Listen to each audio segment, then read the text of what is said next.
Matador trawler সংঘর্ষে মৃত এক শ্রমিক, আহত 5। বীরভূমের নলহাটি 14 নম্বর জাতীয় সড়কে একটি ধান বোঝাই ম্যাটাডোরের সঙ্গে ট্রলারের মুখোমুখি সংঘর্ষে একজন শ্রমিকের মৃত্যু হয়েছে। এই ঘটনায় আরো 5জন শ্রমিক গুরুতর আহত হয়েছেন। আহতদের উদ্ধার করে রামপুরহাট গভর্নমেন্ট মেডিকেল কলেজ এবং হাসপাতালে ভর্তি করা হয়েছে।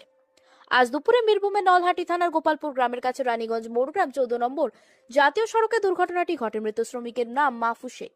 আহত 5জন শ্রমিক বর্তমানে রামপুরহাট মেডিকেল কলেজে হাসপাতালে চিকিৎসাধীন। প্রত্যক্ষদর্শীরা জানান, ঝাড়খণ্ডের দিক থেকে ধান বোঝাই করে একটি ম্যাটাডোর মোড় গ্রামের দিকে যাচ্ছিল।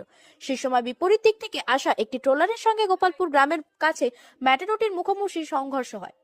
পাশ কাটানোর সময় এই ধাক্কা লাগে বলে জানা গিয়েছে। ধাক্কার তীব্রতায় ধান বোঝাই ম্যাটাডোরটির জাতীয় সড়কের উপর উল্টে যায়। ম্যাটাডোরে থাকা 5জন শ্রমিক উল্টে যাওয়া গাড়ির ধানের বস্তার নিচে চাপা পড়েন। ঘটনাস্থলে মৃত্যু হয় মাহফুজ শেখের।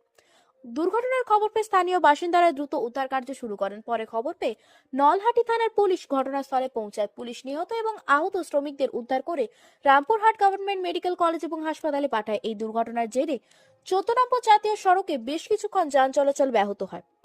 ব্যাপারটা হচ্ছে একটা ট্রেলার আসছিল আপনার মুরগ্রাম থেকে নলহাটিমুখী, একটা নলহাটি থেকে যাচ্ছিল ধানের গাড়ি আপনার মুরগ্রামমুখী, ঠিক আছে। দুজনে মানে একটা গাড়িটা যে ডাম্পারটা আসছিল তাকে সাইড থেকে লেগে যায়, এই ধানের গাড়ি পাল্টে হয়ে যায়। ধানের গাড়িতে আপনার মোটামুটি ওরা 11জন লোক ছিল। ব্যুরো রিপোর্ট, সঠিক বার্তা।